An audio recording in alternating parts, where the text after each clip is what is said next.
So I want to make this a valuable time, and today what I really want to talk about is how to build incredible buyer loyalty.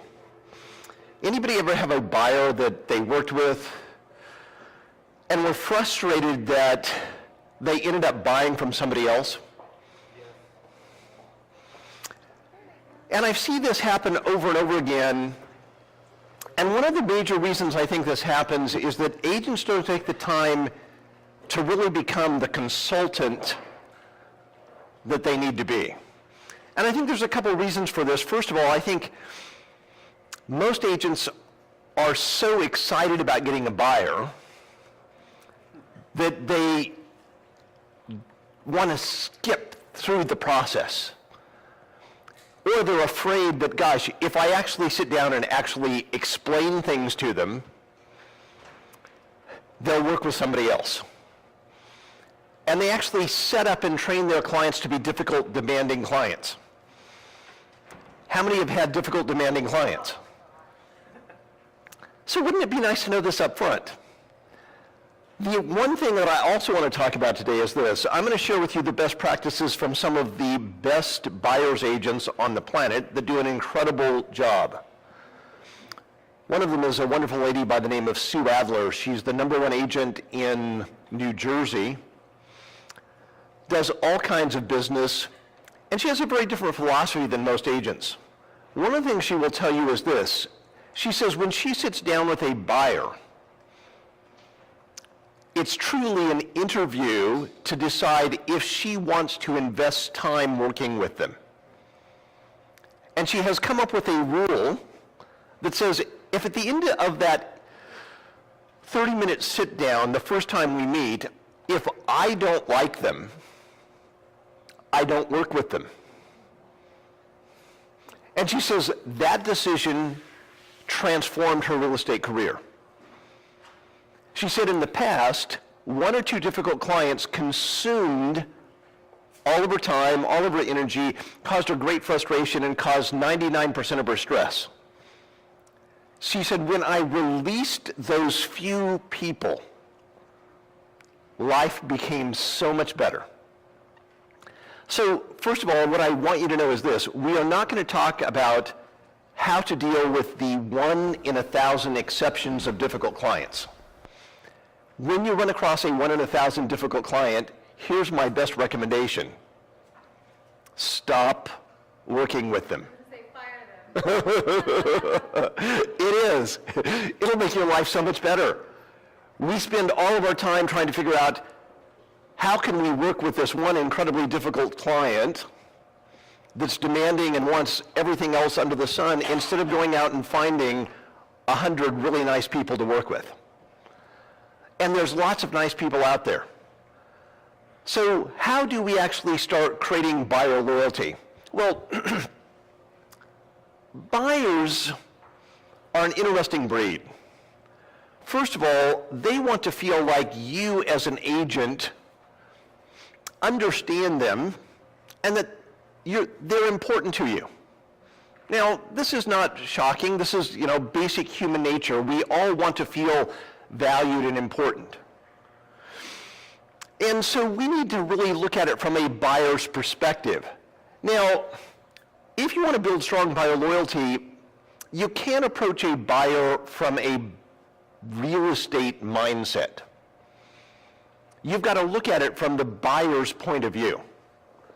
And so always think about it from a buyer's point of view, not what you as a realtor would like to actually happen. So the first thing you need to ask yourself is, how are buyers evaluating realtors? By the attention you present to them. And it is a huge amount by the attention you give to them. What other things do you think they're looking at? Do you pick up the phone? Do you pick up the phone? Do you reply to their emails? Do you reply? Are you ahead of them in their search? All of these things make a difference. I want you to think about, you meet somebody at an open house, and when you meet somebody at an open house, are they just excited to give you all their contact information? Sometimes. Sometimes. But typically they're not that excited.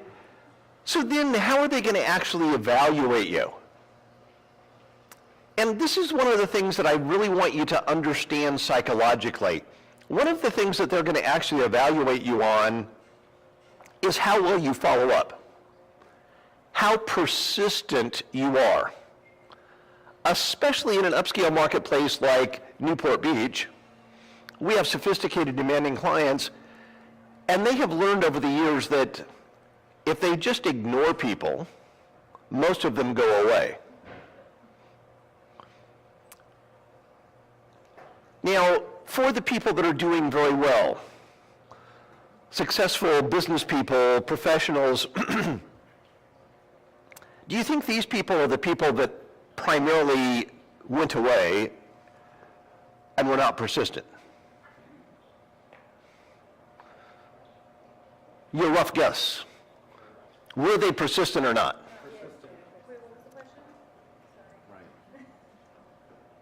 Are the successful people that you want to work with, are they usually persistent? Are they the people that go away? So do you think they respect persistence? So this is one of the key things. If you want to get their respect, here's the best way to do it.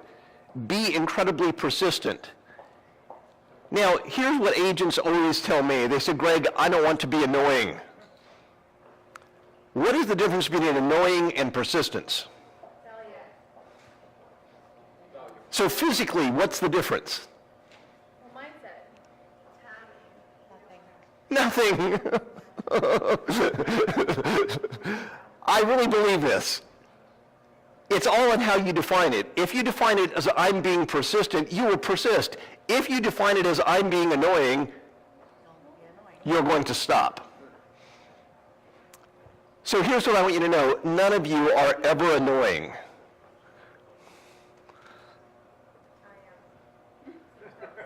Even you. See, persistence is going to be such a huge advantage if you will understand that. So there's also three things that buyers are constantly asking. First of all, do I like this agent as a person? Likability is actually one of the most important elements of building buyer loyalty. Are you likable? If you're not likable, it's tough. And so, here's the key thing. How do you become likable?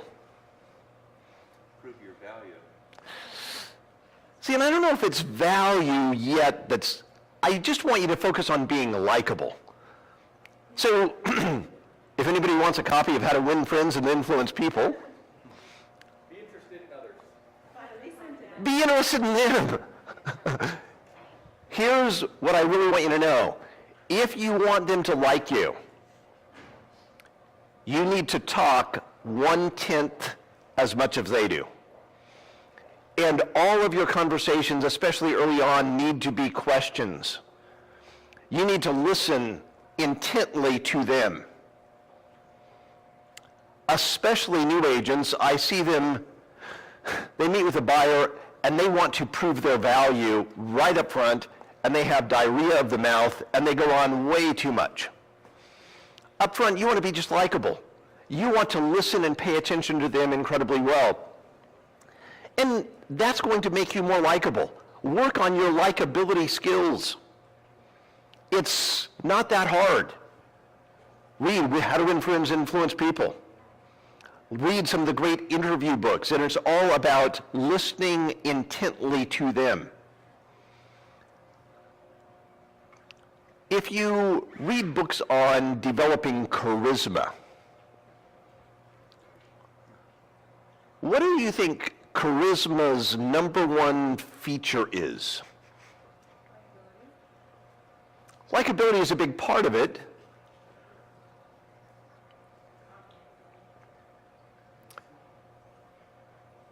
They say that charisma is when somebody is able to focus so exclusively on another human being, that other human being feels like they're the most important person on the planet. That's what actually is the basis of charismatic people. They have the ability to bring down and focus on individuals so that that individual feels like, gosh, that person finds me incredibly fascinating, interesting, no matter what I do. That is powerful. So first of all, make sure that you are just genuinely likable. So here's one of the key things I want you to think about. How many of you love it when a salesperson is trying too hard? You walk up into the car lot and you're looking at the beautiful car. And a salesperson walks up and starts closing you. How many of you just say, oh, thank God. I'm so glad this irritating salesperson is here. See, that's not likability, that's not charisma, that's not the things you want to do about. So think about, how do I make sure that I'm not being those things, that I'm inviting people to be like me? Next, do I feel confident in you as an agent? And confidence is an interesting concept.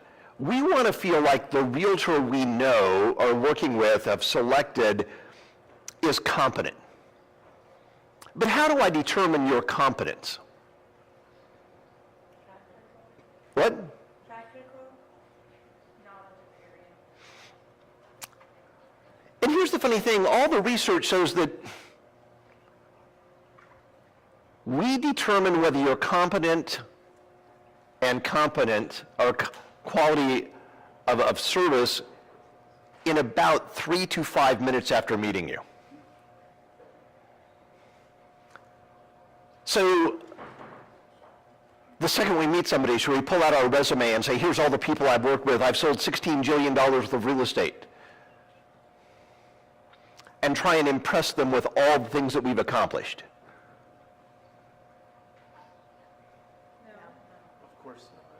Of course not. So how do we establish this confidence? And this is actually much more just your way of being. Your confidence in the world, the way you dress, the way you present yourself. It's the subtle nonverbal cues that demonstrate confidence. And those are the things that give people confidence in you as a realtor. And so we need to be aware of the cues that we're giving off. When you meet somebody, are you confident? Do you have a good handshake? Do you have a projection that you are confident in what you're doing? Think about the people you meet. When you watch them and they instantly are nervous, the confidence you have in them just goes away. If they start second guessing themselves, if you walked into a doctor and they said, well, gosh, you know, based on these symptoms, it could be 40 or 50 different things. I'm not sure. You know, I don't know. And they start fumbling all over themselves. How confident are you going to be in whatever they tell you? So remember, it's those subtle little details that make a difference. Then they want to know, does this agent understand what I'm looking for in a home? And this is where actually I think most agents get the furthest off track. Buyers want to know that you understand what they're actually looking for in a home. And how do they determine if you understand, if you know what they're looking for?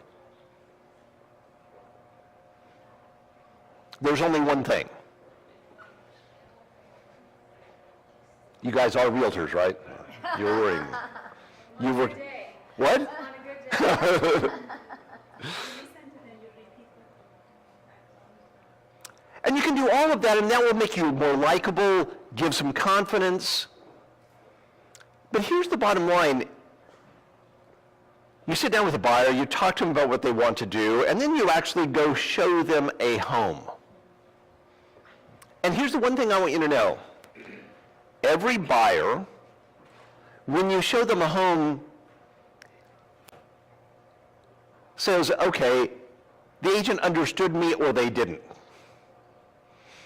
And if you show them a home they don't like, you are undermining your own credibility that instant. And you really need to understand that. Now, from an agent's perspective, we tend to forget this. Because as an agent, how do we figure out what buyers really want? Based on their qualification. Based on what they choose. So how many of you have sat down with a buyer, asked them what they wanted, and they said, I want this, this, and this, and this, and then they go out and they buy the exact opposite? Yeah. Now, could you have listened any more intently? Probably not. You did everything right. They said they wanted this, and they want that. This is both a dilemma and an opportunity for realtors. Because what I found is that most buyers really don't know what they want. They are not good at expressing it. We as realtors, how do we actually figure out what people want? A lot of times by what they don't like. And how do we figure out what they don't like? These are not complicated questions, guys. By showing them real estate. You walk them into a house and you look at their body language and you can tell they hate this house. They love this house. And we physically see what they like. Suddenly the couple is talking amongst themselves. They're spending a lot of time. They're measuring their furniture. They're doing all those classic buyer signs. And that's how we figure out, oh my goodness, they like this house. And so we as realtors know that if we can show them houses, we can figure out what they want. And here's what I found. Most agents show them just enough houses that they don't like that the buyers find a new realtor. Because if you show them 3 or 4 houses they don't like, in their brain they're thinking, this agent doesn't understand me. They don't get what I'm looking for. Because what they tell you they're looking for, they're absolutely sure is exactly what they like. Even though what they're saying and what they actually demonstrate they like are very different. And so we need to understand this dilemma that comes up and how to overcome it. So the first thing I found out is that if you give a buyer a buyer's questionnaire, you will get a much better understanding of what they're really looking for, and it will open up a dialogue to build loyalty that is so much more effective. It also makes them feel more confident in you. Oh, you have a system, you have a plan. The absolutely worst thing you can do is just put them in your car and start showing them houses. Use the MLS sheets as your guide. Now they think, oh my goodness, anybody could do this. There's no real difference between agents out there. So this is the buyer package I used for many years as an agent. And I want you to start thinking about what is the impact of your buyer's package. Priscilla Rodriguez uses a buyer's package. In it, she has a nice cover letter. She has a buyer's questionnaire, a special report on how and why to buy a home in today's market, and then she has a copy of her personal brochure. And whenever she gets a lead, she always mails this buyer's package to them. Now, if I'm talking to a variety of realtors, and I talk to Priscilla, and a couple days later I get this package of stuff in the mail. It comes in a nice large envelope, and I just glance at this stuff. Don't even read it. Just glance at it. What's my impression of Priscilla? Organized, professional. Does she seem like she's a cut above the average realtor just by the look and feel of her marketing? I think, oh my goodness, she's better than the average realtor. Now, do we know anything about her at this point? Psychologically, in a few seconds, she's established herself out as a higher quality realtor than the average one. Now, in this package, she has this letter, and she says, it was my pleasure speaking with you on the phone about buying a home. I approach things differently than most agents. I believe that the complex marketplace we currently find ourselves, open communication built on mutual trust is critical to a successful real estate outcome. In order to give you some insight into who I am both as a real estate professional and as a person, I've enclosed a copy of my personal brochure. If you'll take a few minutes and read through my brochure, it will give you some important background information about my philosophy regarding real estate and my personal values. I know that reading my brochure will help you decide whether I am a person you would enjoy working with in helping you buy a home. What if she would have said, by reading this, I know that you might find if I'm the right realtor for you. What's the difference between using realtor or agent and person?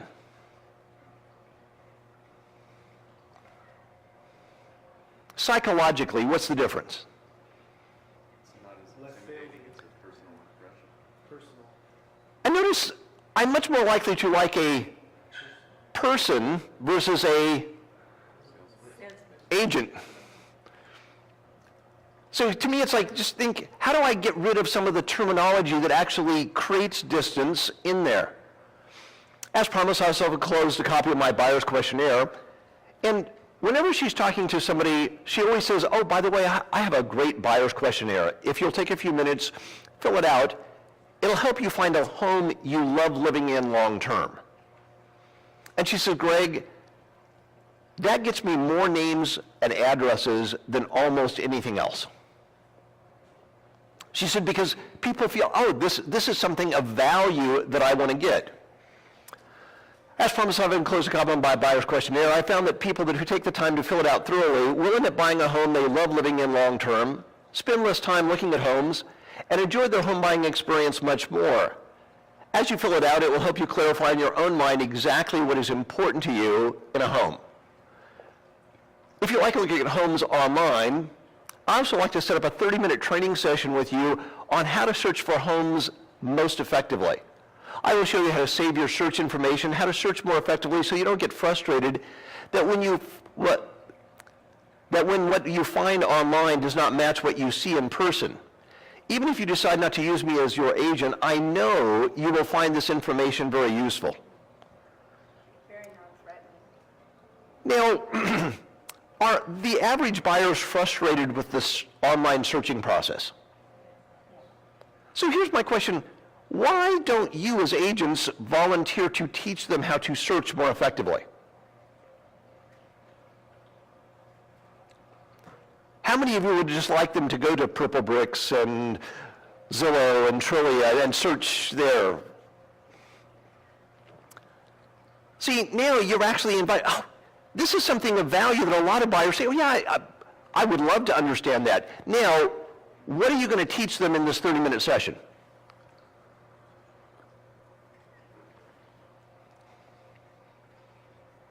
Now you guys are really scaring me.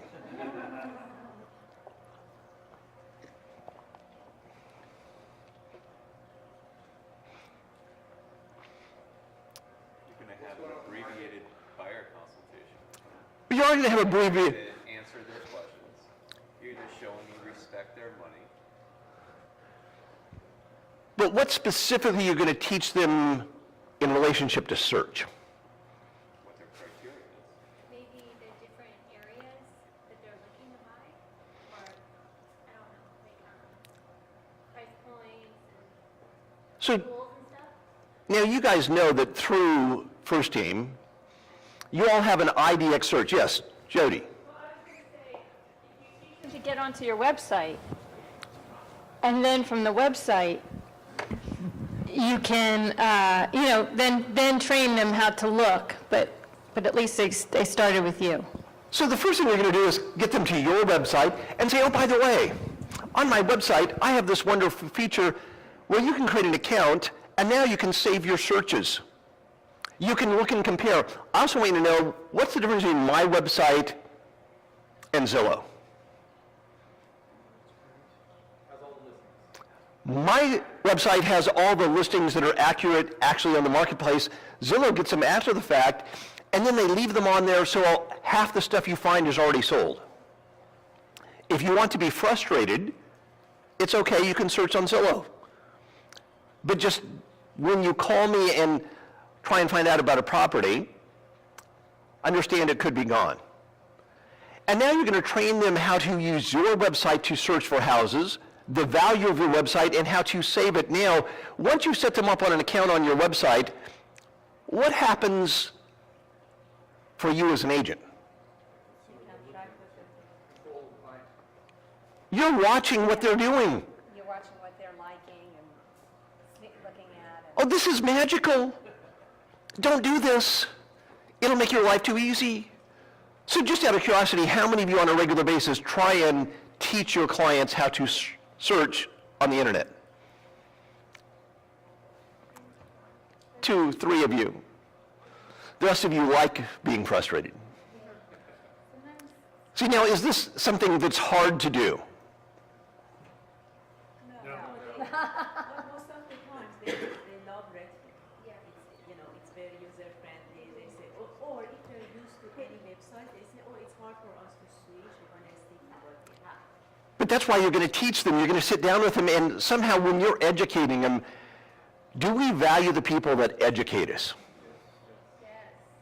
See, this is building a relationship, rapport, easily and automatically, and we don't even have to talk about ourselves. And what I found is this is one of the most effective things. The people that actually do this say, Greg, this is like magic.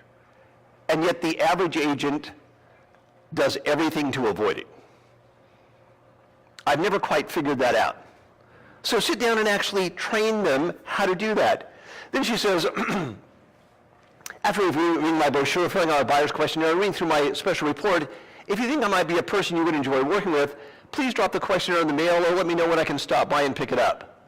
I will use your questionnaire to find homes to show you that match your specific criteria. If you have any questions about me, the service I offer, or about the home buying process, please give me a call or drop me an email. If you're a Facebook fan, please send me a friend request. You can find me at facebook.com, Priscilla Rodriguez 1 on Facebook, and you can see what my clients are saying about working with me. I enjoyed talking with you on the phone, and I have a feeling we'd work well together. When somebody says, gosh, I have a feeling we'd work well together, what are they basically telling you? I like you. You've got to tell your clients you like them. Hey, I feel like we'd work well together. I feel like we have a connection. How many of you tell your clients early on that you feel like you have a connection with them? And I know why you have that rapport with them. See, this should be part of your process that says, I need to be telling people, gosh, I feel like we work well together. I feel like we have a connection. When people tell you they like you, or it's hard not to like them back. We just feel more connected to them. This is 10 times better than talking about all your sales credentials. This is building a real relationship with people. Now, you also, no matter when you meet with a buyer, whether it's an open house, on the phone, or referral, you want to try and set up a first meeting with them where you sit down and say, listen, I would just like to have a 30-minute meeting with you to talk about whether we're a good fit. I want to make sure that you feel comfortable with me. I want to understand, to see if I can help you. Is there a chance we could just meet for 30 minutes and talk about your goals in relationship to buying a home? And try and bring them into the office. I found the office is the best place to do this. Yes, you can go to their home. It's better if you can get them here.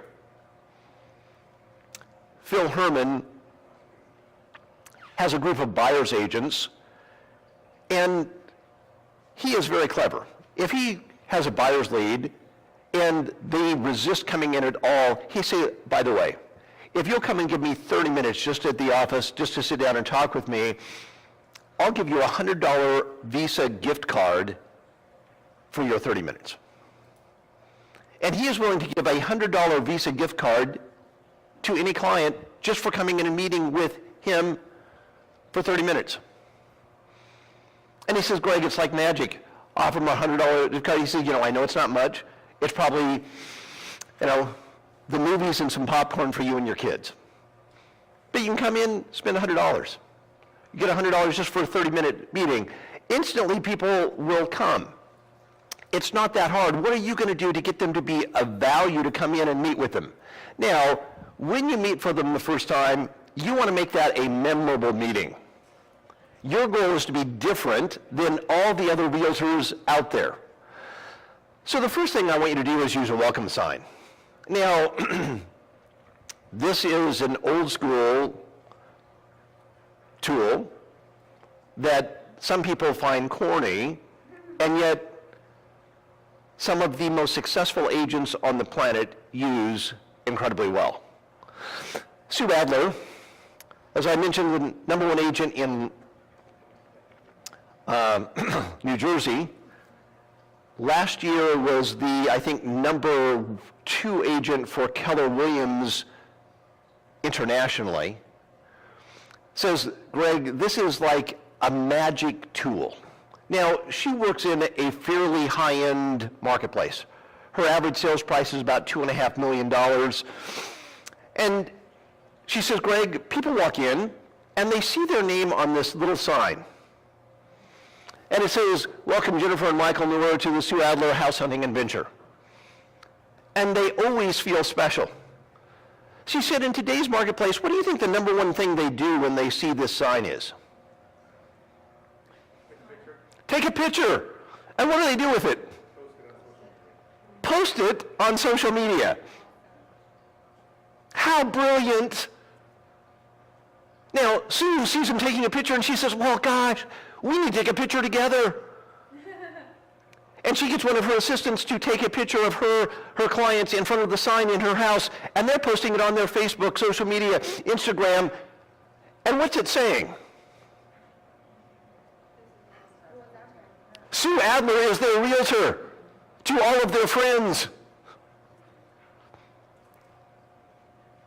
You don't want this to happen. People might call you. Say, you're my realtor of my friends. I don't like doing business with realtors of my friends. Now this is, to me it's like, I don't figure this out. Agents say, well, Greg, the office doesn't have a sign. Sue's office doesn't have a sign either. She bought it. She said, Greg, it did cost me $89. She said, I have it in the office. I tell agents they can use it anytime they want to if I'm not using it for a client. She says, the shocking part is almost nobody ever does. But they always watch me use it incredibly well. I want you to think about it. It's not that hard.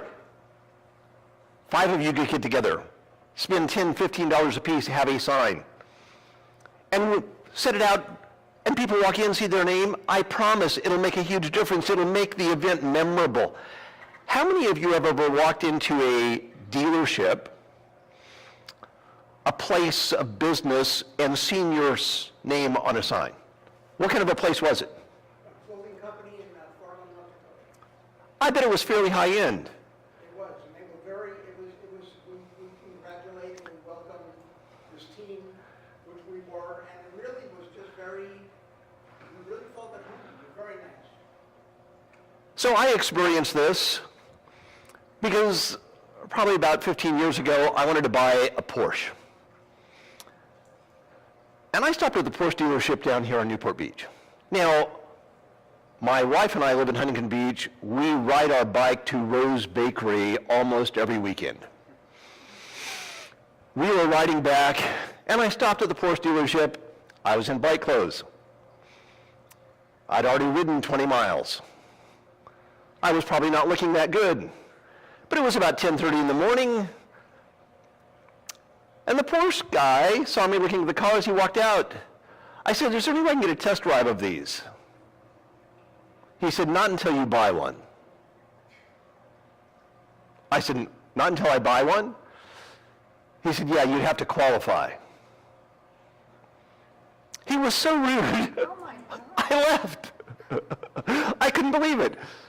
So I picked up the phone and called Porsche of Beverly Hills because I was going to Beverly Hills to meet a client in a few days. And I said, hey, I'm interested in coming and looking at Porsches. Here's what I'm looking for. Do you have one? They said, yeah. When I walked in, they had my name on a sign like this. It Said, Greg, welcome to the Porsche experience. I was special. Not only did they let me test drive it, they said, Greg, why don't you take it home, drive it for a couple of days, see if you like it. I remember driving out in my Porsche, my car was still there, thinking, this was pretty cool. I haven't even done anything. I felt special.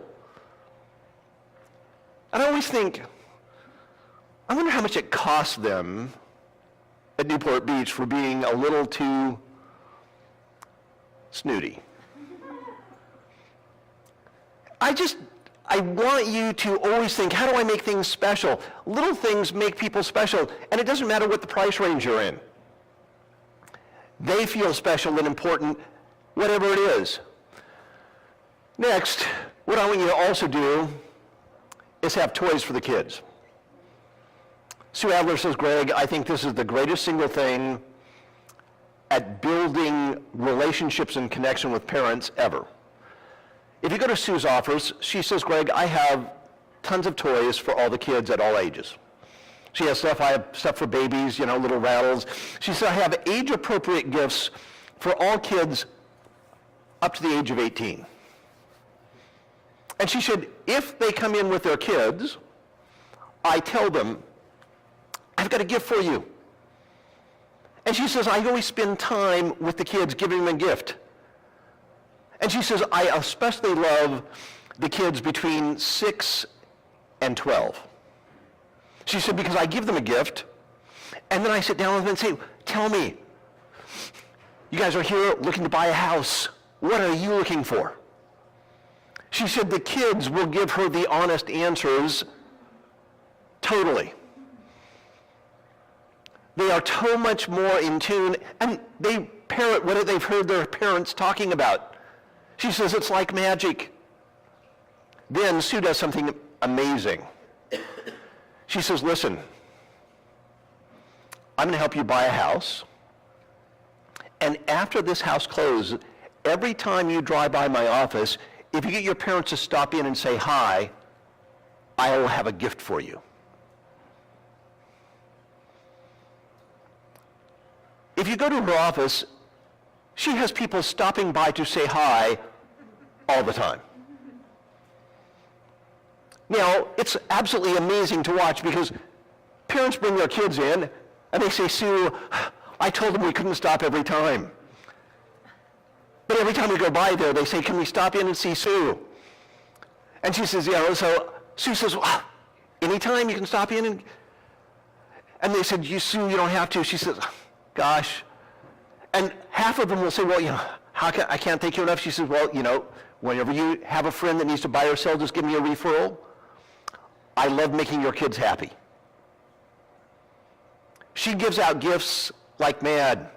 Little toys, she said, Greg, $2, $3 toys make kids incredibly happy and make parents feel like they owe me a referral. She said, if I give them 10 or more toys over a couple of years, it never fails to turn into a referral. She said, get the kids to be your biggest advocate. Now, is this hard or complicated? No. So, how many think it's just too stupid for you? I mean, is that, why do that? I mean, you wouldn't want to get all those kids to come in and see you and like those parents. So don't do this. I just want to make sure. Next, I want you to read their buyer's questionnaire. Now, you set up the appointment, say, listen, I'm going to send you my buyer's questionnaire. I'd like you to fill it out before we meet. Then we'll talk about it when you come in. Now, they come in, you're creating this experience for them, and you sit down and say, I want to go through your buyer's questionnaire. Now, all you're going to do is take their buyer's questionnaire and actually review it with them. Now, here's one of the key things. Your buyer's questionnaire needs to look and feel important. You can't print this out on the copy machine and think people are going to treat it seriously. it's obvious if it's copy paper, it's obvious if it's generic. It's like, oh, these are the standard questions every realtor asks. This needs to be your buyer's questionnaire. It needs to have your look and feel. It needs to have a feel for you that is incredibly valuable. So this is Sue Casimir's buyer's questionnaire, and it just starts with the basic information, name, contact information. Now it does ask for a Twitter username, Facebook username. How would you like me to contact you? Via text. I always prefer text. Text me for short messages only. Then it says, to help you achieve your goals in relationship to buying a home, I need to ask you some questions that will help me understand how I can serve you best. Tell me, what is the primary reason you are interested in finding a new home? And here's the funny thing. This is a question that every buyer, every agent needs to ask their buyers, but they're nervous about asking it. But on paper, it's less threatening. And I've actually found you'll get a much better answer on paper than you will in person. If I'm sitting in front of you and I say, tell me what's the number one reason that you're looking to buy a new home, a lot of people feel like, oh, there's a salesperson in front of me. If I really open up, they can use that against me. On paper, it's less scary. And you will get more thorough, more effective information on paper than you will actually get in person. Then, do you have any kids, names, birth dates? Do you have any special school requirements? Please explain. Are schools important to a lot of people? I'm always amazed that agents don't have this question on everything they do. And a lot of people will say, I have to be in this school district. It's like, okay, the second they know they have to be in that school district, does the importance of the house go down? It's like, oh, this is important information to actually know. Then it says, do you have any pets? Types of pets, pets' names. This is magic. I want you to put the pets' names into KV Core. And now you're only going to call people from KV Core. Because you're going to be so bright, you're going to pull up their contact information when you're calling people, and you're going to ask about one of their kids or one of their pets every time you talk to them. Because if you ask about their pets or their kids, what do they feel? You're part of the family, you care. This is brilliant. It's so easy. And here's the sad part. All of you intend to do this. You meet their kids, you meet their pets, and guess what? You have lots of clients. Is it easy to forget their names? Unless you have them written down and put into your database. Then you become a hero. Ralph Roberts, the #1 agent in Detroit, said, Greg, I knew I was not the brightest agent on the planet. He said, I never did well in school. I had a hard time remembering people's names. He said, I always loved imagining that I was the President of the United States. He said, because I read a book, and the president, before he goes into any meeting, gets a briefing about who he's going to meet, what he needs to accomplish, and he knows everything, and it's given to him right before he walks in. He said, I always thought, this is great. You never have to remember anything. People will tell you. He said, that's my goal.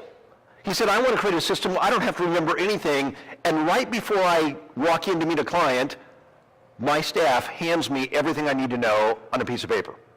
They tell me, here's who you're going to meet, here's their names, here's their kids' names, here's all the things that are important to them. Go. He says, I can remember for about 5 minutes. And he says, they always are amazed at how well I connect. That's what it makes it happen. Then it says, how many square feet are you looking for? Number of bedrooms, bathrooms. Is having a yard important to you? Yes, no, yard size you prefer? What is the price range you would like to stay within? Now again, this is a little bit of a magic question. Everybody has a price range that they would like to stay within. Then it says, what is the absolute amount you would consider spending if you found the perfect home for your family? And I've always found that there's a difference between these two prices. How many of you, when you go to buy something, would like to get a good deal on it? Well, yeah, you're special. You're the one in the 1,000. So most of us want to get a good value. So we come in and we have a price range. I'd really like to stay with this range. Well, if I found the perfect, this is the upper. And what price range do you think most people buy, the first or second? But if you just ask them what price range you like to stay within, they're going to give you the price range they like to stay within, and by default, you're going to show them houses that they do not like.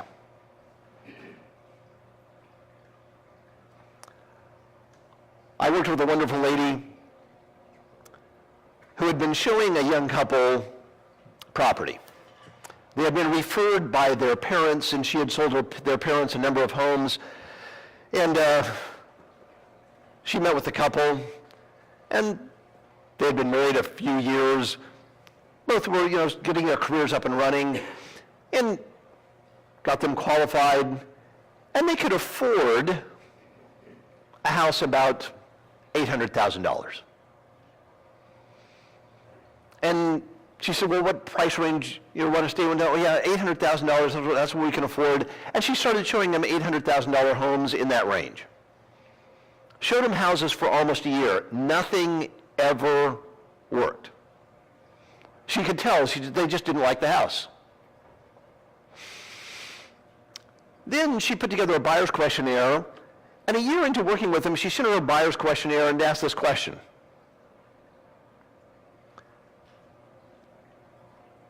What price range would you like to stay within? $800,000. What's the maximum price if you found the perfect home? And they wrote $2 million.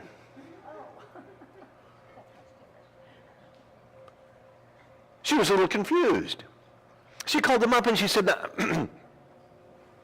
you said you wanted to stay with $800,000. If you found the perfect home, you'd go up to $2 million. She said, well, yeah, my parents said they'd give me $1 million for a down payment if we needed it.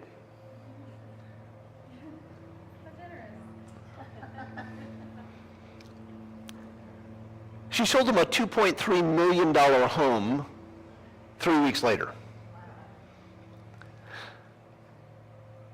How long do you think it would have taken her showing her $800,000 homes before she bought one? See, my contention, she'd never buy one. Because in the back of her mind, she knew she had an extra $1 million.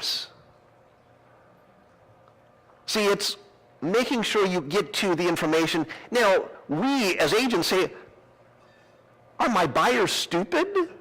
Why wouldn't they share this information with me? But to buyers, it just doesn't occur to them. We think they're withholding things. It just doesn't occur to them. Then it says, please rate the importance of each feature that you would like in a home. And now it rates a variety of different things. Now, this is an interesting thing, and it'll give you some insights into what people are looking for. But the purpose of this section is really not to help you understand what your clients are looking for. It's to help you understand how to justify the homes you show them. Because now you go show them a home, and you walk in and they give you all those signs that say, I don't like this house. And what you're going to do is you're going to always have this form with you when you're showing them houses, and you're going to look for something that they rated high that is also reasonably nice in this house. And as soon as you can walk in and you can tell they are not liking the house, say, John and Mary, the reason I selected this house is you said you wanted a modern kitchen. And I just want to show you this kitchen. Is this what you think of as a modern kitchen? It's sort of what I think of as a modern kitchen. Is this what you were thinking of? Oh yeah, this kitchen's nice. Great, that's the only thing I really wanted you to see in this home. And you'll have people say, oh, thank God. We were wondering why you showed us this dump. If you can find one thing that you can justify, here's the reason I showed you this house, they still feel like you understand them. It's absolutely amazing. Then it says, there are a special feature I have not mentioned that is important to you. Those are critical. Now, what I would like you to do is describe what I would do is describe what you would consider an ideal home for you. Tell me about the floor plan, decor, yard. And what I want you to do is ask people to imagine their perfect home and walk you through it. Now, they're going to have an answer to this and say, listen, you're going to read that answer to them and say, you know, right now, just do me a favor, close your eyes, and just imagine driving up to your new home. Describe the street to me. Describe and have them do a visualization exercise with you where they're just describing their new home. You will learn more from that exercise and listening, and you're going to add to what they've put down here. Now, not only you figure out what they are, but now when you write them letters, when you write follow-up materials, the words that they use to describe the home are the words that you're going to use in the stuff you send to them. If you send them a listing, pull this form out and say, oh, here's the way they describe this. And now you can describe the listing. I thought this would be X, Y, Z, and you use their words, and they will like the house better because it's descriptions that they buy into. Do you see how this works? It's a process. Then it says, tell me about your lifestyle. What do you see yourself doing in your new home? Entertaining, relaxing, raising a family. Now, to me, this is also what I think of as a magic question. And this is the question you're going to use to close them to make an offer. You find them a house, and then they give you all those classic buyer signs. They love the house, and you think, I need to ask a closing question. And you suddenly panic. You say, oh my goodness, I left all my Tommy Hopkins closing questions back in the office. What am I going to do? You say, fortunately, I have my buyer's questionnaire.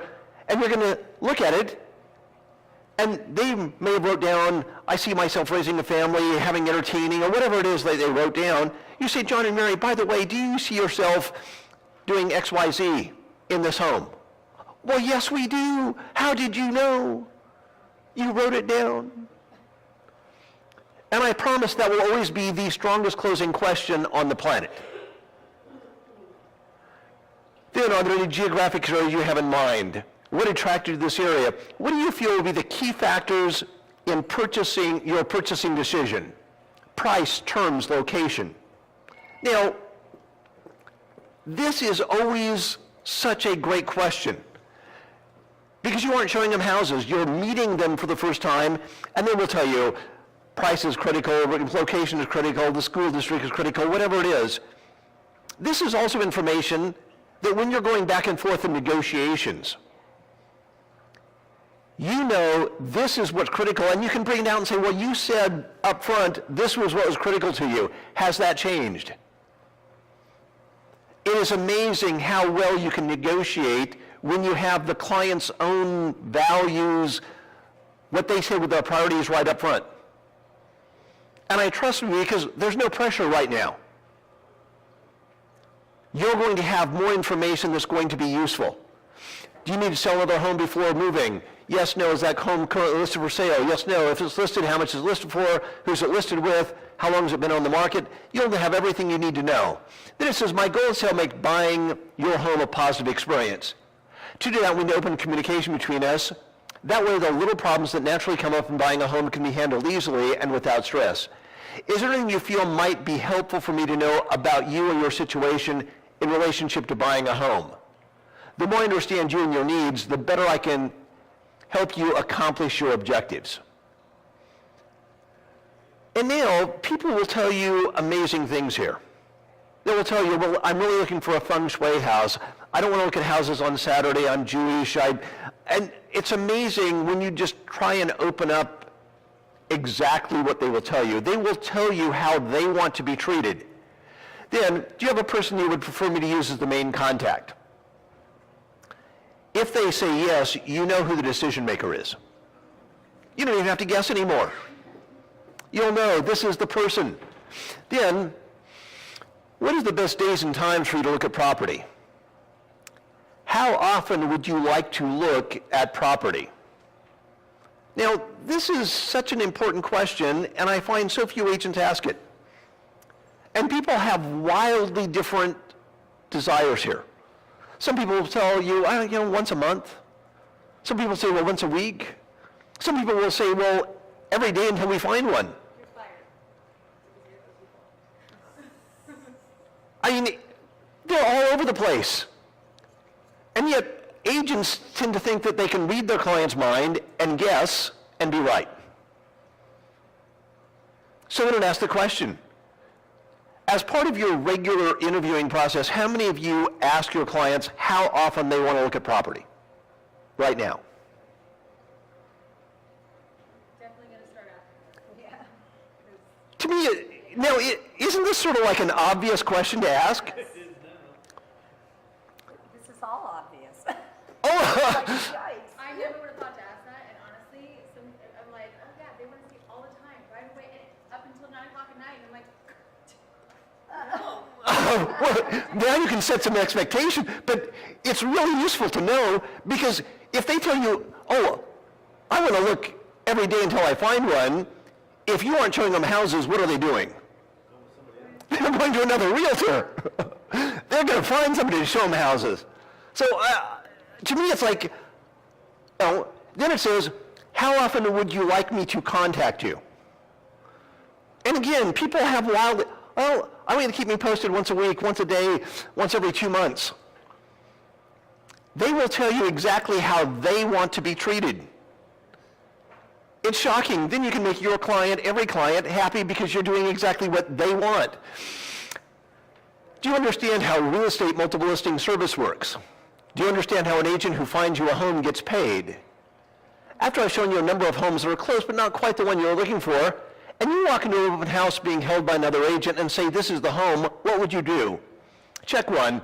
Ask the agent at the open house to write up the offer, or call me and ask to write up the offer on your home, on the home. What a great question. And here's the funny thing, you can give them this questionnaire, they'll actually check this. And now, whatever they say, you have a discussion about it. Hey, I really understand how the multiple listing service works. I'm so relieved that you know that if you walk into an open house, you want to buy the house, you're going to call me. Then it says, are you willing to commit to working only with me as your realtor for the next 90 days to help you find a home? Yes, no. Please write any questions you have about the real estate buying process or about me or my philosophy of service. Now, this is not a buyer's contract. But if they put yes, it's very easy to now talk about a buyer's contract and get them to say, great. And even if you can't get them to sign a buyer's contract, psychologically, they've committed to giving you 90 days. And right below this, it says I've selected Susan Kazmai as a realtor and I authorize her to contact me via telephone, email, text, fax regarding my current and future real estate needs, with the understanding that she may cancel this authorization at any time. And you actually get them to sign the document. Now, you can contact them by phone, text, everything else. But psychologically, what did they do? They signed a commitment to you that they're going to work for you for 90 days. This is magic. Yes? I like that it doesn't have a lot of legal terms that scare them off. Oh, you mean it's actually written for a person? Carr did not write it. See, now, they'll usually have a question or two about it and say, listen, I'm so glad you asked that question. There's a couple things I want to do for every one of my clients. First of all, most agents are afraid to actually do this. And I don't know why, but it makes such a huge difference. The next thing is give them a sample contract. Say, great, I just want to give you a sample residential purchase agreement. The reason I want to give this to you right now is so that when we actually write one up, you're familiar with it. You can take it home and read it. There's a few things I want to point out to you along the way. First of all, there's a buyer inspection advisory. And it basically says that in California, you're buying a house as is, but you have a right to inspect it, to research all of this stuff, and they recommend that you research it as thoroughly as you want to.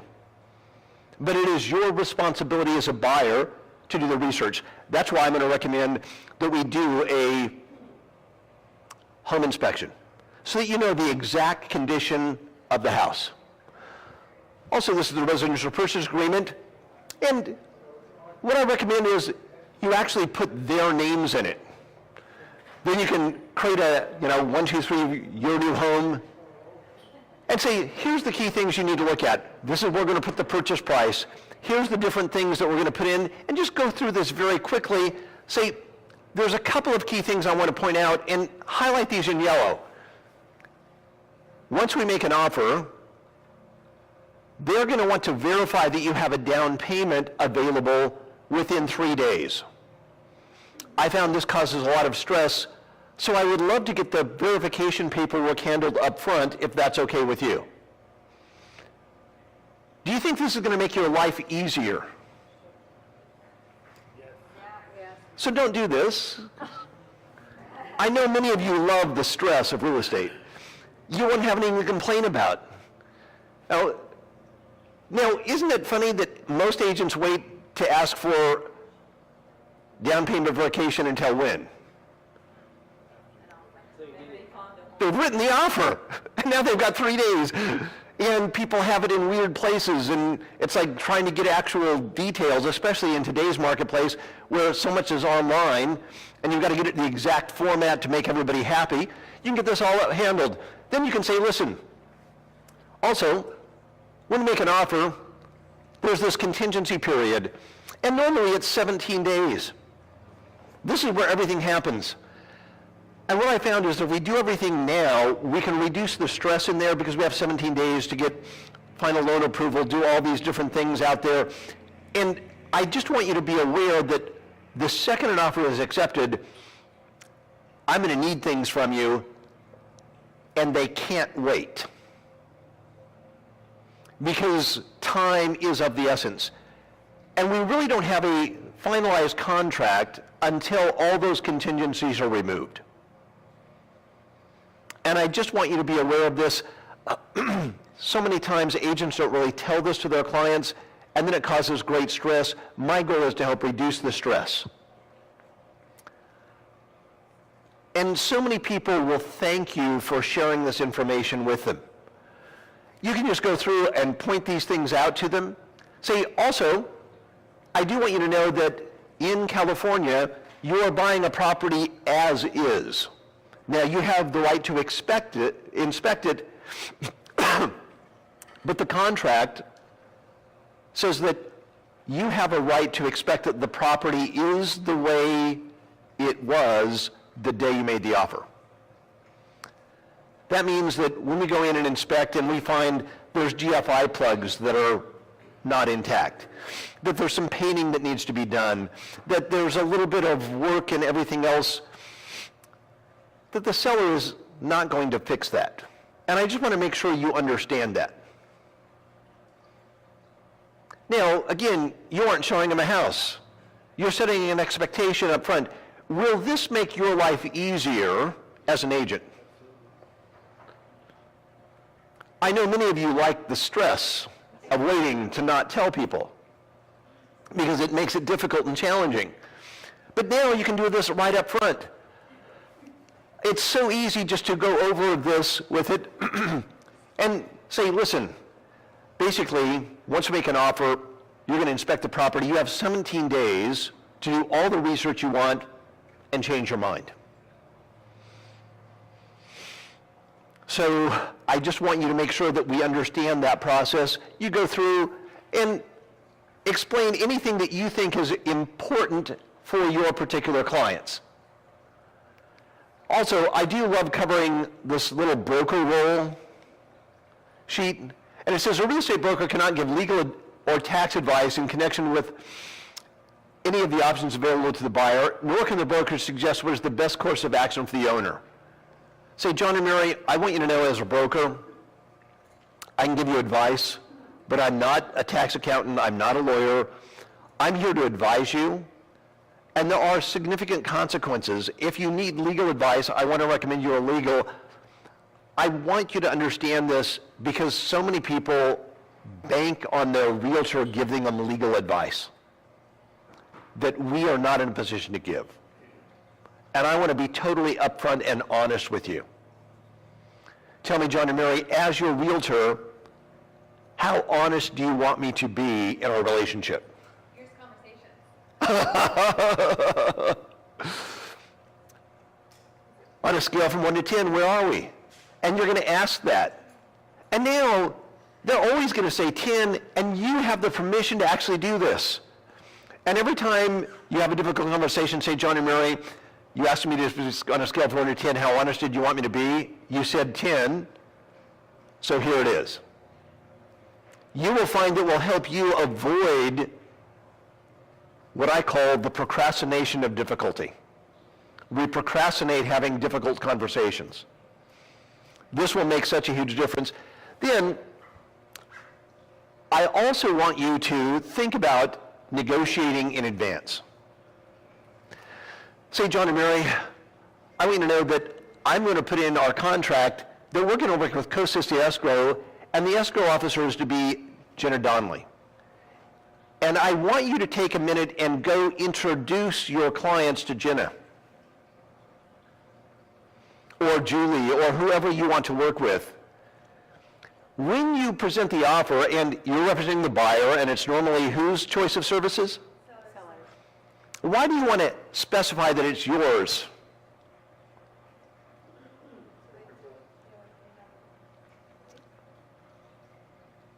Do some people feel like they have to have something to negotiate?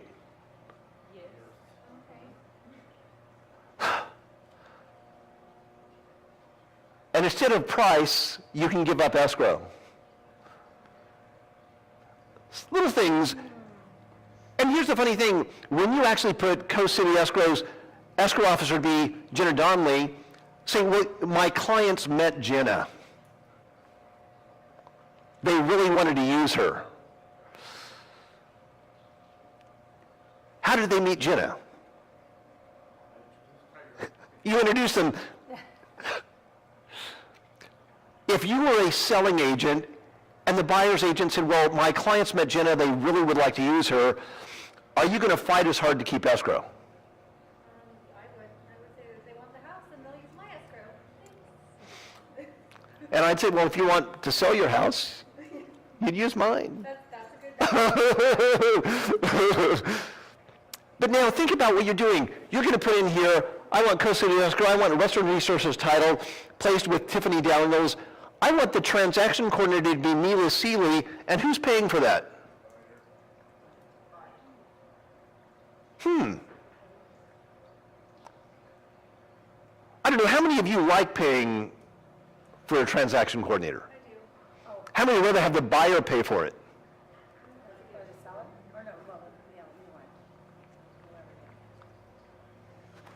But see, you're putting it right in here, and you're covering it. Hey, here's what we're going to do. Here's some of the fees that you're. If you cover it up here, let me tell you, nobody will ever complain about a transaction coordinator fee. I mean, I don't know about that. I mean, it's at the end of the, like, escrow people, I'm not saying no, but I notice they pick apart every fee sometimes. Like, and the biggest reason they pick them up fees and everything. part is they don't know them. Here's the funny thing, if you cover them up front, yes, every now and then somebody's going to pick up. You're going to get one of those accountants. But by covering it up front, you're going to cover it, and you give yourself negotiation with the other agent. You can waive these things on the other side, whether it's title, escrow, home warranty, whatever it is. Then give people a blank estimated buyer's costs. Say, here's all you need to know. Here's all the different fees that you're going to have to look at. If they see them up front, They are much more accepting of them later. It's the surprise that causes the biggest problem. And if you want to actually fill one of these out at a price around that they're looking for, go ahead and put in all the prices. And don't estimate them as low as you possibly can, because you will always come back to bite you if you don't.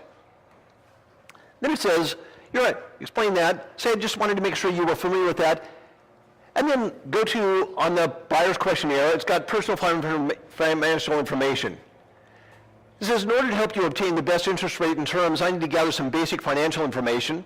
This will allow me to explore all options and expedite your loan as I'm in the process of locating the right home for you. Providing this information is at your discretion. It will be held in total confidence and will only be used to help me match you with the lender that I feel can secure you the best financing possible. Do you understand how financing a home works? Do you understand closing costs, loan origination fees, title insurance, professional home inspection? Would you like me to send you some information about any of these items? Please circle the items that you would like to receive information on. What forms of financing are you considering in purchasing a home?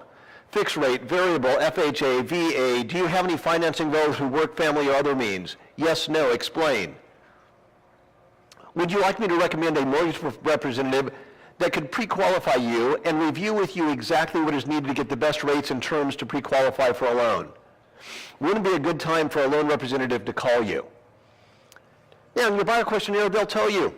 Now, if they have a loan officer, you need to say, listen, I found that when I work with a loan officer for the first time, there's often unexpected surprises.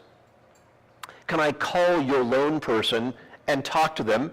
And I'd like you to sign an authorization that they will disclose all your financial information with me so I can help you most effectively. And you can decide whether you want to get a second qualification. It makes such a huge difference. And they're going to tell you everything. It's amazing. Then it says, how much money do you have available for a down payment? Where is the money coming from? And a lot of times they'll say, well, my parents are giving me this. It's coming from a foreign country. It's coming from this. And now you will know about the problems that you need to address right up front. And this will make such a huge difference. Now, if you just sit down, review the questionnaire with them, you go through it the way I've suggested, they will feel like you're their confidant. Also, this buyer's questionnaire is a great landing page. If you're doing Facebook ads, this is a great thing to run a little Facebook ad, the home buyer's questionnaire that will help you find a home you love living in long term. You drive them to a landing page that basically says, hey, if you really want to do a great job, fill out this buyer's questionnaire, it'll clarify your things, and it's a great way to now generate business. Then, I want you to use this script. And I know it's hard to memorize a script, but I want you to come as close as you can to doing this one. It is very important that I have a good understanding of what you're looking for. I invest a lot of time and effort in finding a home for the buyers who agree to work with me as their realtor. As you know, I only get paid when I successfully find you a home. I do not want to ask you to sign a buyer's contract, but I would like your word that you will use me as your realtor. If I have not found you a home that you want to make an offer on in the next 90 days, I will understand if you want to try working with another agent. Does that sound fair to you? And when you get them to sign the document, if you use the script, I have found that people will give you a verbal commitment, and 95% of people will actually honor it. Because they feel like they've given you their word. This is truly incredibly effective.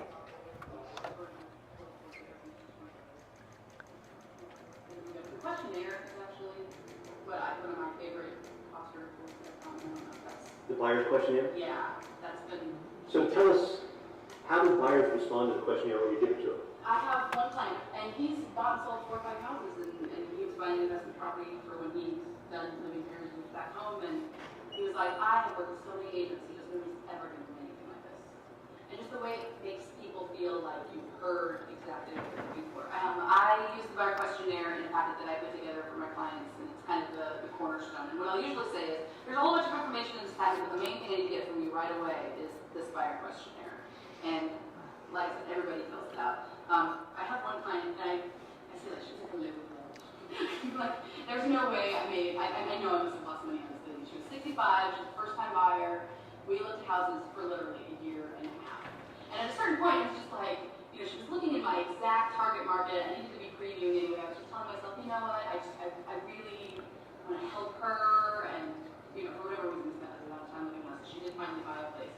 But one of the catalysts, about 2 months before we actually got a place that worked for her, was I gave her a questionnaire. We hadn't done it. It sort of started out sort of casually, and, you know, like, well, let's just go look at places and see if this is something we want to do. And so we'd never really done that formal process. And sitting down and filling out the questionnaire, I was just shocked. I'd never had anybody fill it out the way she filled it out. She used the whole entire back side. And we've been working together for over a year. I knew what she liked. I'd seen what she liked. But to actually see it written down, I didn't totally know what she wanted. So that was I should mention that. That was a really eye-opening experience. In addition to making it feel like you know what they want, you actually do know what they want a little bit better. And that question, obviously, the question of, you know, how much, it's like worth the swimming pool, but how much do you want to spend on a house, and then how much would you spend on the perfect house? Very useful. And I've seen some 40, 50,000. I've never seen a $1 million jump. That would be great. But I've seen some, you know, 20, 25% jumps on housing price just from that, which is good to know. Because then you can start categorizing houses that way. Well, here's something that's in your global price range, but we've got a perfect house prospect over here that you should check out. Whereas before, if they put that as their top price, I really try to be respectful of that, and I wouldn't have gone above it. So, and then also the last two questions about Gene, how much get paid. That always starts a really great conversation. Most of my clients are first-time buyers, and usually they don't. So, I love commissioners. They're my favorite.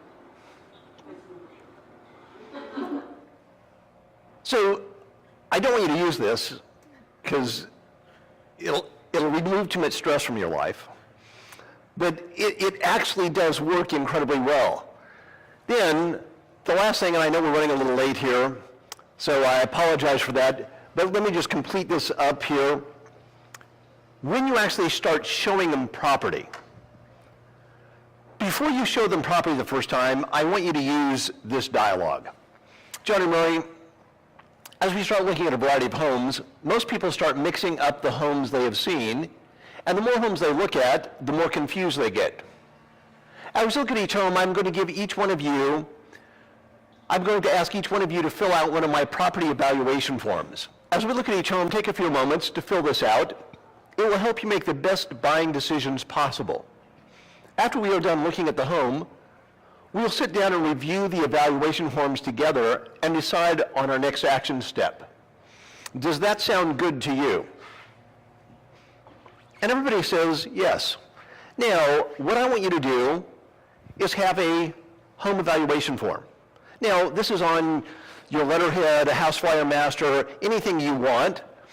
And basically, you're going to type these up in advance, and you're going to print 3 copies with each address on that you're going to show them, and a couple of blank ones. Spurminka is showing feedback form for 6461 Timberland, Unit 345 in Tacoma. Now, Spurminka specializes in condos. You can do it for homes, condos, whatever you want, but have a form, and what I want you to do is have 3 clipboards. One for you, and one for each of your clients. Now, obviously, there's one client, there's just one clipboard. If there's a couple, if you have kids, if they're over the age of 12, give them a clipboard as well. So you're going to have them have this form. And now, people lead and do by example. So you get to your first house. You say, John and Mary, as we go to the house, I just want you to make notes as we go through. Circle the things that you like, write any comments. It's important to do this because we're going to forget these houses much faster than you ever imagined. In fact, John and Mary, I'm going to do the same thing because I've learned I forget as well. So now, when we review all the houses we've seen at the end of the day, we can refer back to these forms and talk about it. And now you walk in and you lead. As you're walking up, it says, how do you rate the location of this condo? As you're walking up to the house, say, you know what? I think this location is an 8. Mark down what you think. And you're going to train them for the first couple of answers. Now, if you do this the first time, they will do it every time without much prompting from there on out. How do you rate the functionality of the kitchen? How do you rate the functionality of the family room? And say, listen, on that line, write down anything that you like about it or don't like about it. And now you're going to have the things, and now each one of these can be a little different based on your MLS. This takes a little bit of time to do in advance. But people feel like, oh my goodness, my agent is so different. Just out of curiosity, how many realtors do you think use a form like this showing houses? I do know there's a bunch. Spominka's one of them. So this is so incredibly effective. How do you rate the overall size and space, the building amenities? How do you rate the parking space? How do you rate the carpet and floor coverings of this condo? How do you rate the overall feeling and decor? Write down any special feature you really like about this condo. Write down any concerns you have about this condo. How close does this condo come to meeting all the criteria you are looking for? At the asking price of $229 compared to other condos you have seen, do you feel this condo is a bargain, a solid value, priced right, a little high overpriced? Is this a condo you would consider making an offer on? Yes, no, maybe. Now, here's the funny thing. Your clients will actually tell you yes, no, or maybe at the end of seeing the house. Would this be useful information to have? Most agents are just a little nervous about asking the questions, and yet you put it on a piece of paper and it's, oh, no, this is a definite no. I know, this is not. You will find this will save you so much more time. Every time you show a property, take time after you've shown them property to review the sheet. Say, let's just review the 4 houses we saw. You know, these 2 were definite no's, so we can eliminate them. These 2 were maybes. Let's talk about them. What would it take to make them a yes?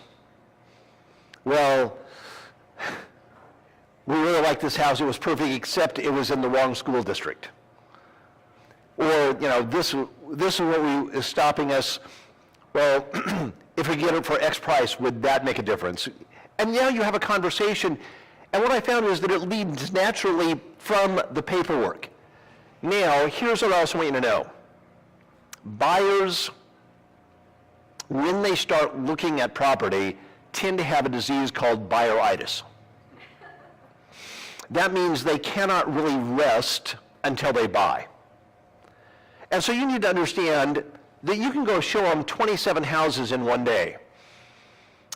And when they leave, they are so overwhelmed, so confused, so massively overwhelmed with all the information they've taken in,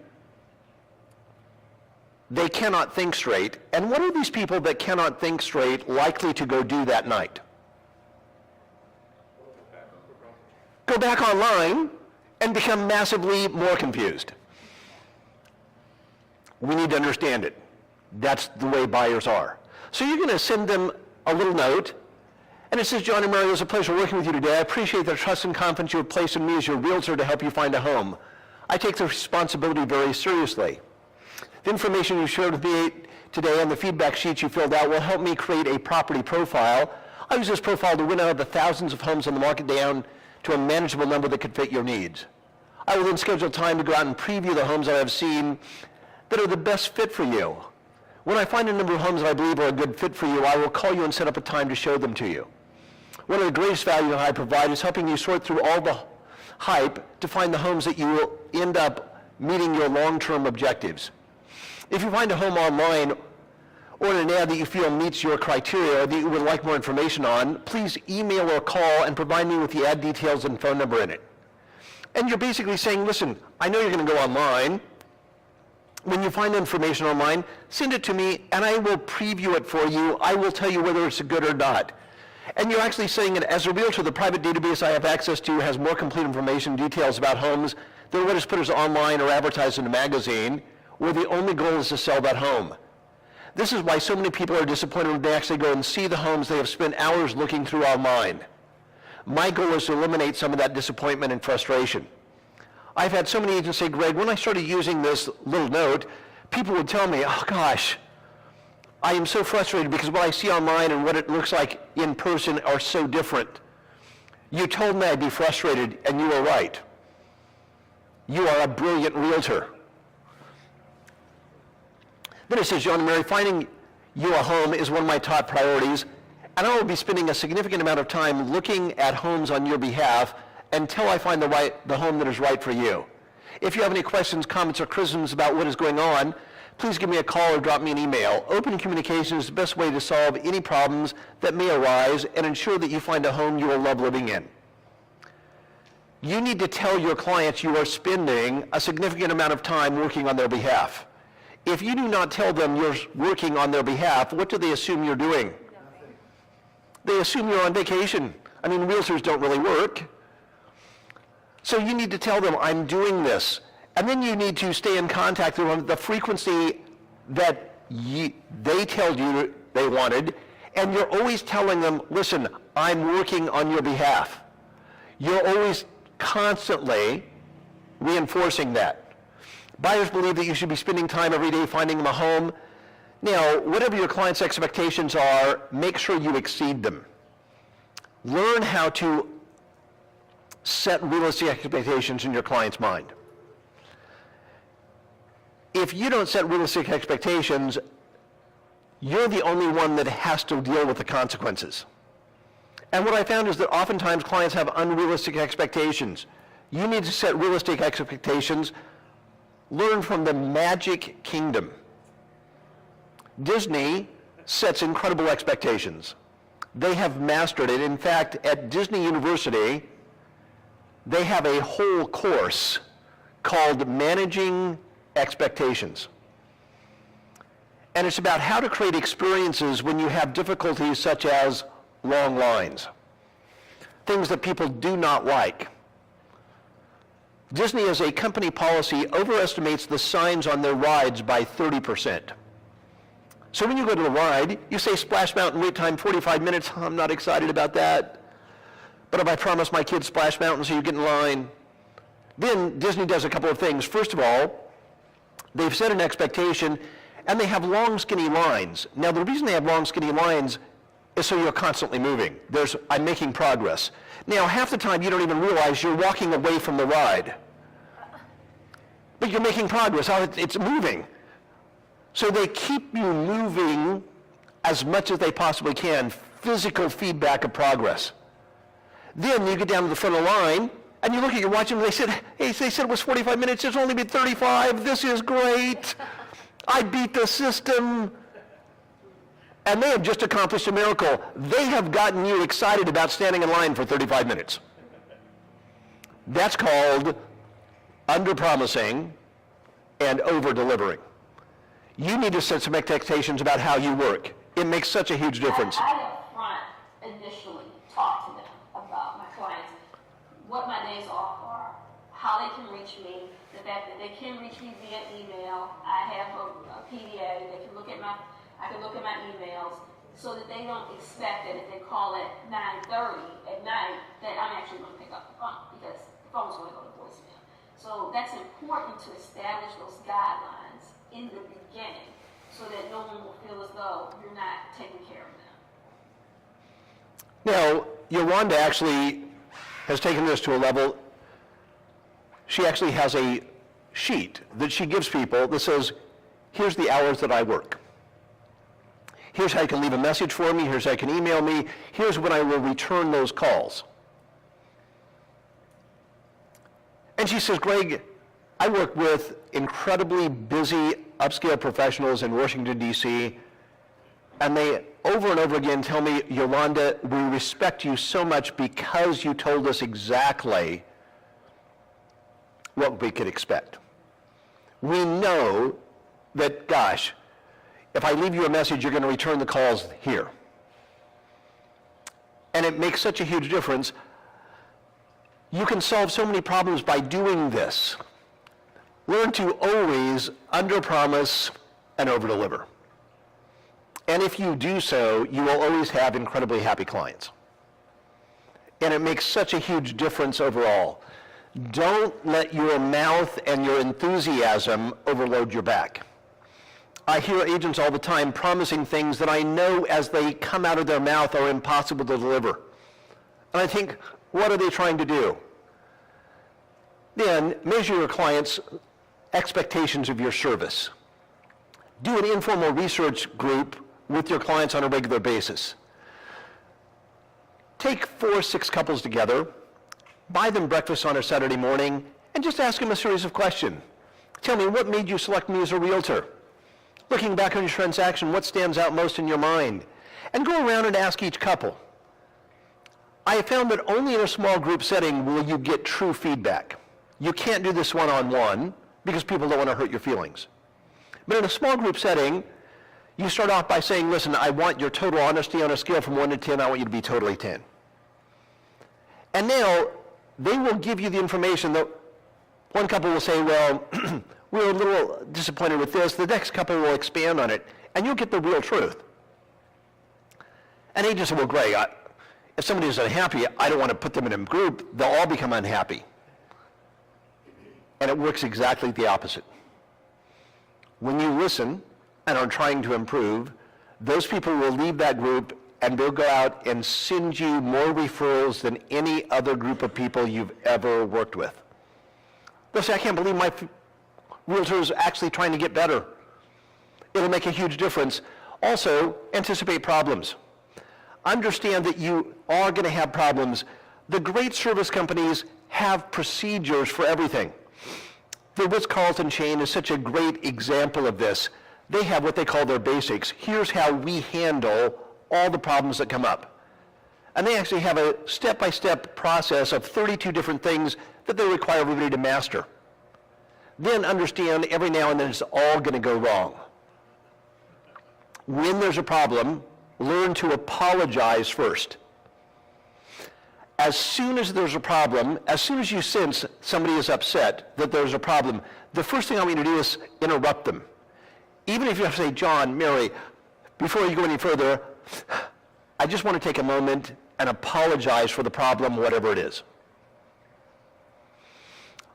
Agent said, Greg, why would I apologize up front before I know what the problem is? And here's what I found. The second you apologize, people feel like you're taking responsibility and their intensity drops dramatically. I've also found that it's much easier to apologize before you know what the problem is than after what you know what the problem is. And you're going to need to apologize either way, because it takes the intensity out of the client's mindset. Then do something special for them. Now, I use Snooki's cookies. Anybody here ever had Snooki's cookies? Now, Snooki's got started in Glendale, California, and for many years they offered a delivery service anywhere in Southern California. You could have a dozen warm chocolate chip cookies delivered anywhere in Southern California within 4 hours of ordering them. Every time there's a problem, I would order a dozen warm chocolate chip cookies. Now, this was back in the 80s. And back in the 80s, it cost $150 for a dozen chocolate chip cookies to have them delivered warm. But here's what I found. When I delivered a dozen warm chocolate chip cookies, nobody could stay mad at me. And they remembered those warm chocolate chip cookies for years. About 10 years ago, I served a couple of terms at the Orange County Association of Realtors, and I was back in Mission Viejo and some of the areas where I sold real estate originally, and I ran across some of my old clients. And they would come up to me and say, Greg, I remember those cookies you gave me. They were so good. And they raved about the cookies, and they had totally forgotten that the only reason they got those cookies was that there was a problem. Do something special for them. And they feel like, gosh, you Karen, today it's so easy. There's so many things, Snooki's cookies, Sherry's berries, incredible edibles. Finally, be the hero of your buyers. And 1 week before the close of escrow, call your clients and say, listen, I show that next week we're going to close. We're scheduled to close next Friday. Today it's Thursday. 1 week in advance. And say, this is the week I really earned my commissions. And basically, you just say, I want to touch base with you because the last week before a move is always a little stressful. I want you to know that I am here for you. I just want to review the key details with you to make sure we have the same understanding of the details. I show that the closing is scheduled on X date. You will get possession of the property on X date, and you are scheduled to move on X date. This is the time I really earn my commission. I found the strangest things can pop up during the last week. If I have a basic understanding of your schedule and moving plan, I can sometimes help things go a little smoother should something unexpected pop up. Would you be willing to share with me an overview of your schedule next week? I have never had anybody tell me no. I taught this to a lot of agents. None of them have ever had a client tell them no. They always say, well, yeah, is the last week before a move a little stressful? There's a lot going on. It's incredibly busy. And now, you're going to call them every day. And what you're going to look for is little things you can do in that last week to remove stress. You're going to have an understanding of their schedule. You're going to realize that one day they have scheduled too many things, and they're going to be stressed to get back to pick up their kids from school. And you're going to say, oh, by the way, can I have my assistant pick up your kids from school? Can I drop off a box of Kentucky Fried Chicken for dinner? Can I do something? Can I get some boxes? Can I do this, that? So many little things you can do in the last week. And I found if you will spend $200 or $300 on little things during the last week, you'll become their hero. Because you're taking stress out of their life and they feel like you care. And when you do those little things for you, they always ask you, oh my goodness, how can I ever repay you? And of course you're going to say, gosh, once this is over and this move is done, the way you can repay me is send a referral of some wonderful people just like you. And you will build a psychological obligation for them to give you a referral. Then you're going to call every day up to the closing. They are going to feel like you are there. I've had so many agents say, Greg, I was shocked. I had a transaction that had every problem known to man. I called them once a week for every week, and at the end of the transaction, they told me it was the greatest transaction they'd ever have. The agent almost fell over. They said, God, I thought it was the most difficult, disastrous transaction, but because I called them once a week for the last week, they felt like I was there for them. Then, you're going to call 2 days after they move. Whether they move in or out doesn't matter. And you're going to call them a week after they moved. Now, 2 days after they moved in or moved out, 1 week after they moved in or out, they know you don't have to call them. You have nothing to gain. It's closed. You've already been paid. This is where you earn long-term referrals.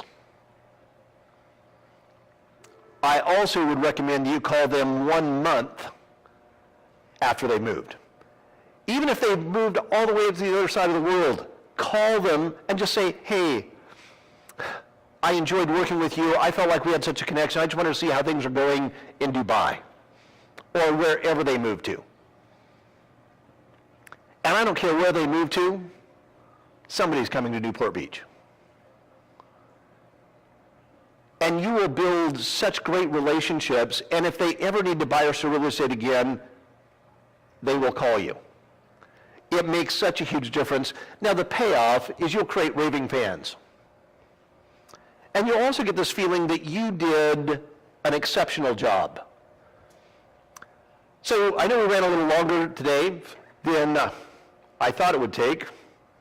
So quick takeaways from today. Microphone here for anybody get anything out of today? Or are you just going to break my heart? And Only 3 pages. All good information. I think that a lot of people don't want to do a buyer broker. I don't like doing them myself, but if we ask for that verbal commitment and then we already have that, it's a lot easier to have that conversation and just say, you know, I know that we're going to be committed for the next 90 days, and my commitment is to help you, and I'm just going to ask for the same, and then just have them sign it. I mean, to me, it's when I've gotten people to sign that little commitment and ask them verbally to say, will you commit to working with me for the next 90 days? And if I haven't found you a home you want to buy, I'll understand if you want to work with another realtor. Will you commit to me? I've never had anybody say, yes, I'll commit to you, and then buy from somebody else. I just realized something when you brought that up, that I am in a constant state of fear that somebody's going to walk into an open house, or, you know, if I haven't sent them a property, at least connected with them, you know, because it seems like that's all I'm working with is buyers for like the past year. And I'm in a constant state of fear that I'm going to lose them to somebody else. And I'm working that way. I mean, this has just opened my eyes to it, because I picture myself giving them that form and them filling it out and them signing it and then going, now we are a team. Instead of, oh my gosh, how long has it been since I've connected with them? Did I send them a text or an email or a property, or now I have to get out and book a preview because I've got to make sure I've, finding it, or they're going to go with somebody else and that. And to me, it's funny because so many agents that I get to start doing this come back and say, Greg, not only does it help me overcome the fear, I can tell my clients feel like we're a team. And so many agents have come back and said, Greg, I did this with a client, and they looked at me and said, oh my goodness, I am so glad we finally found a realtor that we could connect with. I feel so much better about this. And you'll find, hey, if you're concerned, call me. And it changes the dialogue, the dynamic of the relationship, because you are a team. Now, so to me, one of the great things Robin did when she did this was she would say, listen, when you're going to open houses, do me a favor, just take a pile of my brochures with you, and when you walk in, give a brochure to the agent and say you're working with me. And if you see anybody else walking to the open house, give them my brochure as well. I want to think about all the different things you can do for that. Other takeaways from today.